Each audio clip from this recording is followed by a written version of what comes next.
Something strange is happening in the travel world right now. It's not a new destination, not a secret island, not a TikTok travel hack. It's something deeper. Two countries, Greece and Japan, have suddenly become the most talked about, most searched, and most booked destinations of 2025. But why? Why is every traveler, honeymooner, influencer, and digital nomad circling these two countries like they're the only places left on Earth worth visiting? Flights are selling out months in advance, hotels are doubling in price overnight, and if you haven't booked already, you might be too late. But here's the real question, is this just hype, or is there something real happening? We want guests, not tourists, one Athenian told me, and you can feel that tension rising with every flight that lands. So if you go respectfully, go curiously, and go soon before the vibe changes forever. Part 2, Japan, the reawakening. Now let's talk about Japan, the most booked country on Earth right now, not just in Asia, everywhere. In 2025, Japan has gone from travel fantasy to global obsession. But what triggered this unprecedented surge in visitors to Japan? There are 4 major shifts at play. Let's break them down. First, the post-restriction boom. After years of strict border rules and uncertainty, Japan finally flung its doors wide open in late 2024. The world had been waiting, and when the announcement came, travelers rushed in, eager to experience everything they'd missed. It was like uncorking a bottle of wanderlust that had been building up for years. Next, cultural curiosity. The West isn't just interested in sushi and anime anymore. Curiosity about Japan's deeper traditions and daily life is at an all-time high.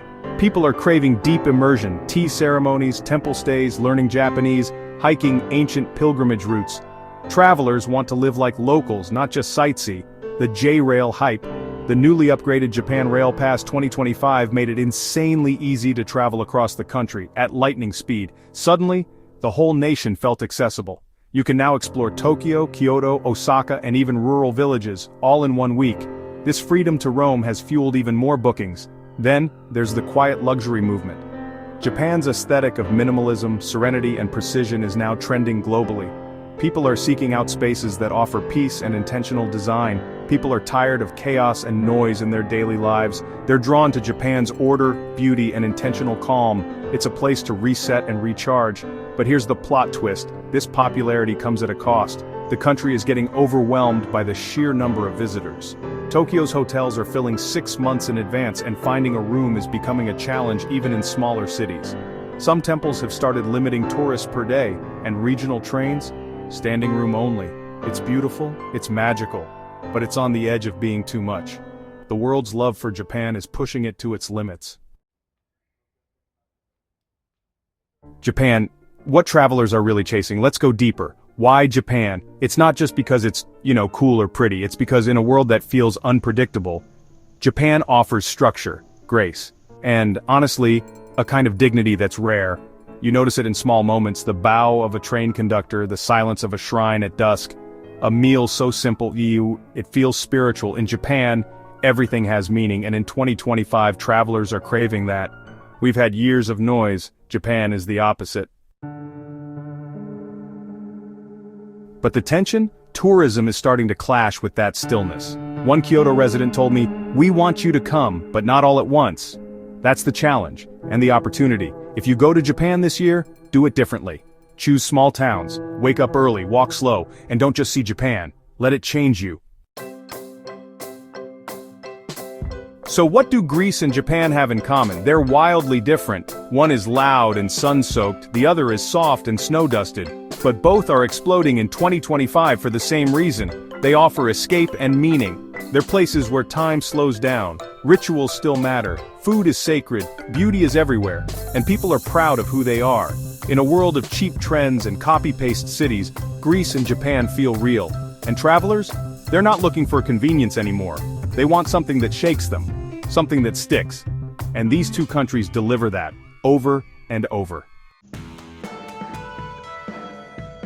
But let's be real for a moment. Travel isn't always the dreamy escape we see on social media or in glossy magazines. There's a dark side to all this hype. Over-tourism is real, and it's changing the very places we long to visit. In Greece, Santorini locals are being priced out of their homes, forced to watch as their neighborhoods transform into tourist playgrounds.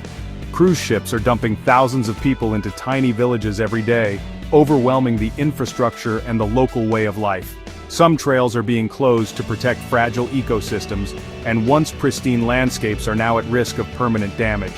In Japan, Kyoto's temples are so crowded that the peaceful atmosphere they're known for is fading away. Locals have started avoiding them, changing their routines just to escape the constant flow of visitors. Airbnb shortages are sparking housing tension, making it harder for residents to find affordable places to live. Even sacred spaces are becoming selfie sets with crowds jostling for the perfect shot. This isn't fear-mongering, it's fact, and it's happening now. And as a traveler, you have two choices: join the noise and add to the chaos, or move quieter, smarter, and more respectfully, making conscious decisions about where and how you travel. Because if we want these places to stay magical for future generations, we need to rethink our impact and our intentions. We have to travel with intention, leaving only footprints and taking away memories, not just photos. Here's the part the internet skips over. If you want to avoid the crowds, go here. In Greece, Naxos instead of Santorini, Pelion for secret beaches, Mani Peninsula for raw coastal views, and Kastoria for winter vibes and Byzantine architecture. In Japan, Kanazawa for art and gold leaf, Kumano-Koto for spiritual hiking, Kurashiki for canal town serenity, and Tottori for desert landscapes no one expects. These are the sleeper picks, the places you'll remember long after the crowds forget. So now you know. The secrets, the stories, the reasons why these places are on everyone's lips this year. The hype around Greece and Japan in 2025, it's real, it's electric. But it's also fragile, easily changed by the way we travel. These countries are having a moment, a spotlight that shines bright but can fade just as quickly. And like all moments, it won't last forever. The magic is fleeting, and the crowds will move on. If you go with open eyes, with respect, with curiosity. Let yourself be changed by what you find, not just entertained. With a willingness to listen more than you post, to notice the small details, the quiet moments, the real life happening all around you. Because Greece doesn't need more influencers chasing the same sunset. Japan doesn't need more content flooding your feed, it needs travelers who see beyond the lens. They need travelers who care, who connect, who give back as much as they take, and maybe that's what the hype is really about. Not just the places, but the people and the memories you create. Drop a comment, tell us which country is calling your name, Greece or Japan, what draws you in? Subscribe if you want travel with more meaning, more depth, and more connection. Like this video if you're planning your next big trip or just dreaming of one. And tag someone who needs to see this before they book. Someone who wants to travel better. Because sometimes, the hype is real. The wonder is real. The experience is unforgettable. You just have to show up the right way and let the world surprise you.